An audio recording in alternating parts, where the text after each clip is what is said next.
Do you know the basics of vacuum sealing into jars?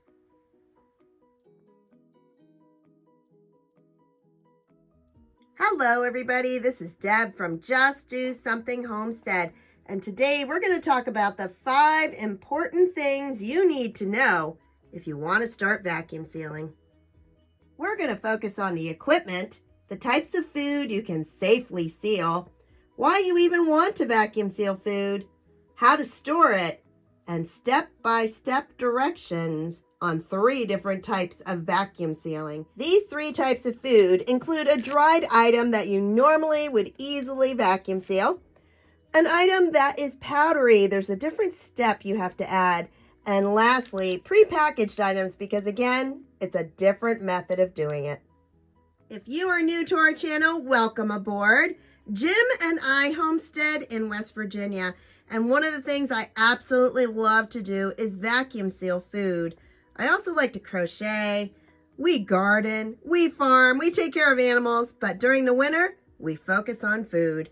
And since about 20,000 of you are brand new to our channel, I thought it would be awesome to talk about the basics of vacuum sealing. So let's get started. Number 1 is equipment. The absolute most important piece of equipment you need is a quality vacuum sealer. And when I say quality, I am not talking about an electric mason jar vacuum sealer because honestly, these are not powerful enough for long-term storage. If you're looking for something that's going to keep a jar sealed for 2 weeks or so, then yes, you can invest in one of these for $25 or so. It is cheap and it is inexpensive, but you get what you pay for. Here's another example of a vacuum sealer that's relatively inexpensive. And again, if you're looking for short-term storage, these are excellent. I usually keep this one in my kitchen, so when I open a jar that I had sealed, I can quickly reseal it before using some more. For that, I'm turning towards my Food Saver FM5200. And over the course of 13 or 14 years, I have never had a false seal. And that is some long-term storage. And honestly, it's as simple as this. The suction power on my Food Saver is far stronger than any handheld one is capable of. All right, so you need a vacuum sealer. One of the things that it needs to have is right here. It needs a port. If it doesn't have a port, then all your sealer can do is bags, and that is wonderful if you want to seal in bags. But you're going to look for this accessory, and that's the button, and it looks like this. If you have that accessory, that means you have a port, and you can vacuum seal in jars. The next thing you need are adapters. These are going to go onto the top of your jar and plug into the port. You're going to want a wide mouth and a regular mouth. Next, you're going to want canning jars. The vast majority of my food is vacuum sealed into half-gallon jars, but you can go as low as quarter pints, half pints, pints, quarts. Any canning jar that can be sealed can be used for vacuum sealing. And honestly, most of my jars came from the thrift store. If you purchase new jars, they're going to come with the lids and the rings as well. And honestly, with vacuum sealing, you use these rings and lids over and over again until they simply don't seal anymore. And lastly, some miscellaneous items you might want to consider: a paper punch, some cupcake liners, and Sharpies. Number 2. What foods can be sealed? Let's talk quickly about the types of food you can safely vacuum seal. Pretty basically, if you purchase it in a grocery store and it's on a shelf in a box, it can be vacuum sealed. 2 exceptions to that I never ever vacuum seal: raisins and brown sugar. Dried fruit that is pliable, like raisins or craisins, should not be vacuum sealed. They have too much moisture content. And the same thing with brown sugar. Instead, I keep my brown sugar in a jar with a brown sugar bear.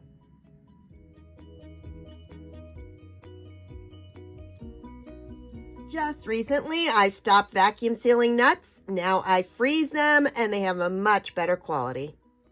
But what about salt and sugar? I vacuum seal my salt to keep the moisture out. That should keep it free flowing. And honestly, salt can last for decades. And in the past, I always vacuum sealed my sugar, but I've learned that it's actually better just to put a plastic lid and tighten it. Now, many of you may tell me that you have vacuum sealed strawberries and stored them in the refrigerator and they lasted twice as long. That is in fact true. But what I'm talking about today is taking food, vacuum sealing it, and putting it on a shelf. Number 3, why vacuum seal?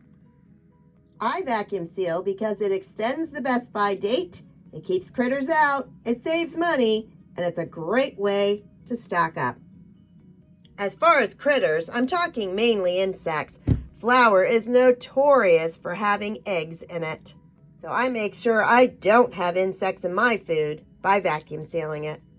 Vacuum sealing removes air, and if you remove the air, your food is going to last longer.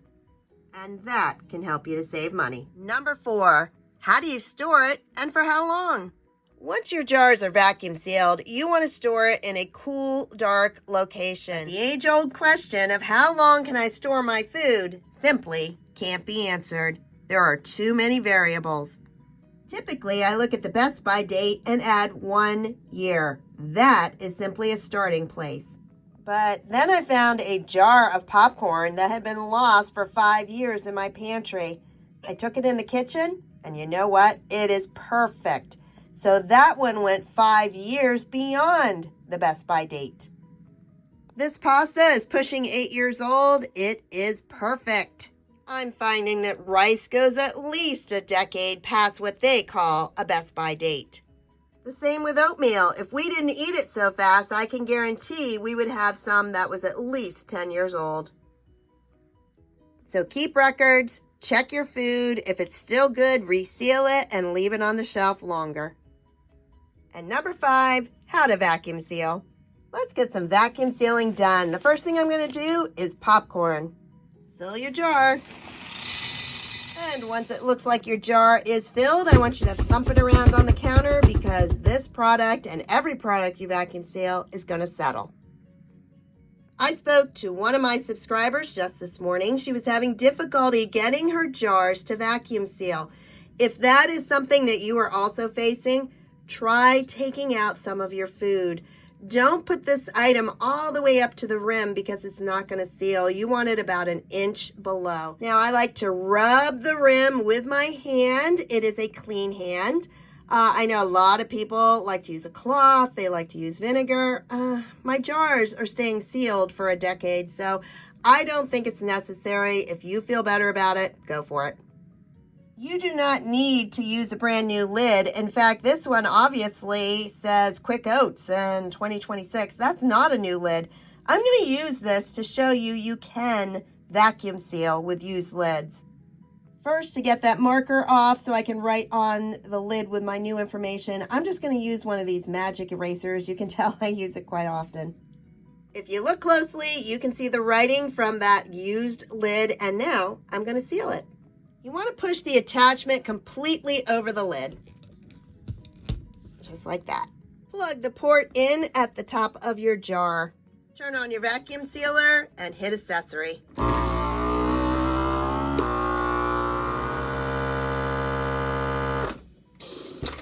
Your vacuum sealer is going to shut off when all the air is removed. To check the seal, what you're going to do is look at the center for a small indent. It's just going to be a little one. But the main way is to pull on the lid. You don't want that lid to come off at all. And this one I'm pulling, it's not moving, so this jar is completely sealed. Many of my subscribers ask about oxygen absorbers. If you want to use them, then feel free. I always write on the lid, this one is organic popcorn, and I put Best by 2031. I came up with that date by adding 5 years to their Best By date because I know mine will last longer. And lastly, put a ring on it. Please don't argue with me. Canning, you take the rings off. Vacuum sealing, you put the rings on. And here is the reason. If this seal suddenly pops, and sometimes they do with a change of air pressure, such as a tornado nearby, if that seal pops and you don't have the ring on, those lids are going to come off. You may or you may not find them in time before critters have moved in. With the ring, it's going to keep it on. If you have a false seal, your food won't go bad. It'll eventually go stale. It is not like canning. That was a simple vacuum sealing item. We're going to move on to flour because flour has an extra step. And that step is not freezing it. Please do not freeze your flour before vacuum sealing. You don't want any moisture whatsoever in your jars. The extra step is actually providing a barrier so that the flour is not sucked into your vacuum sealer. Otherwise, it's exactly the same. So first step, fill your jar. And once you have it filled, shake it around, pound it up and down, and lower that level. Small density items like flour and sugar, they really go down when you shake it, so I'm going to add quite a bit more. Go ahead and wipe the rim of your jar with your clean hand, and no, my hand has not been up my nose or wiping anything it shouldn't be, so it is clean. These are all natural paper cupcake liners that I ordered from Amazon, and you're just going to set it on top of the flour. Now, this should be level. It shouldn't be sticking up over it. And what that's going to do is keep the flour from being sucked into your vacuum sealer. Then it's just a matter of vacuum sealing it like you did before. Add all the attachments. Plug it in and turn on your machine.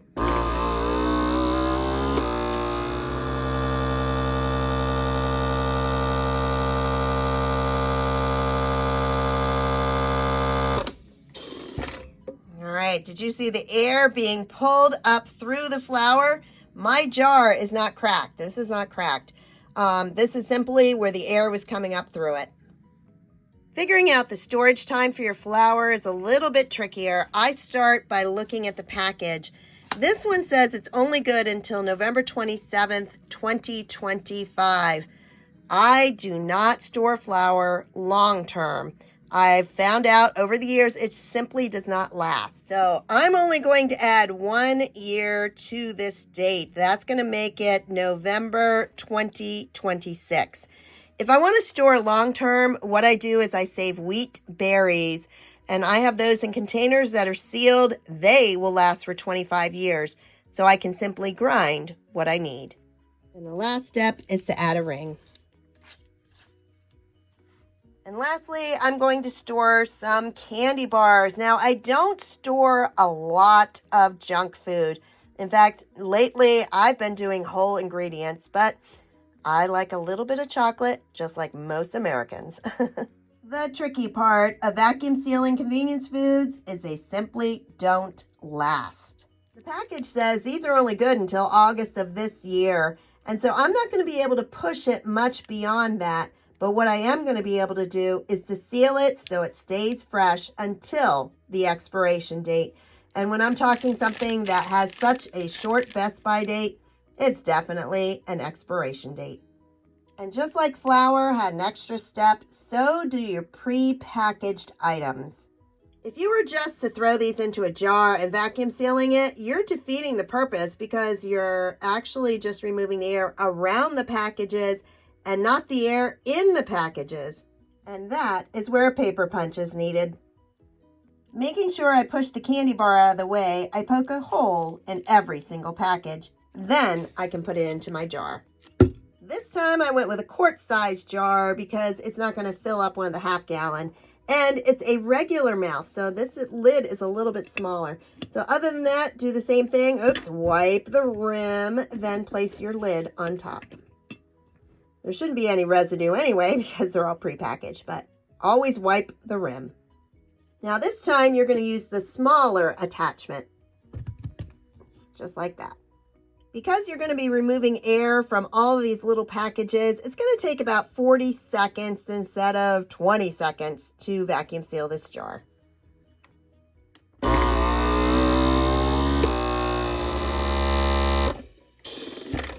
You can always tell the sound when you're getting close to the jar being sealed. So this jar is definitely sealed.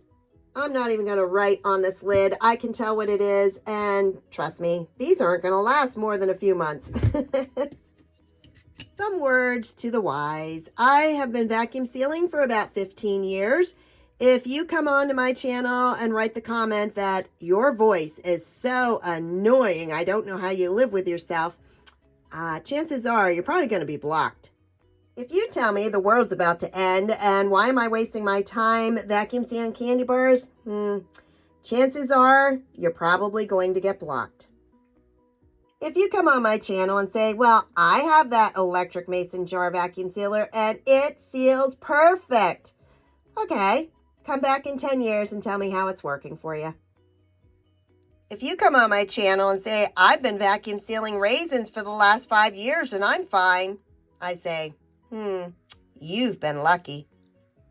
But all jokes aside, I come on my YouTube channel to share everything I know about vacuum sealing and gardening and thrifting and crocheting. And I do that because I want you to be prepared for your family. That's all. If you enjoyed this video on all about vacuum sealing, please like, subscribe, and share. Have a blessed day, everybody. Bye-bye.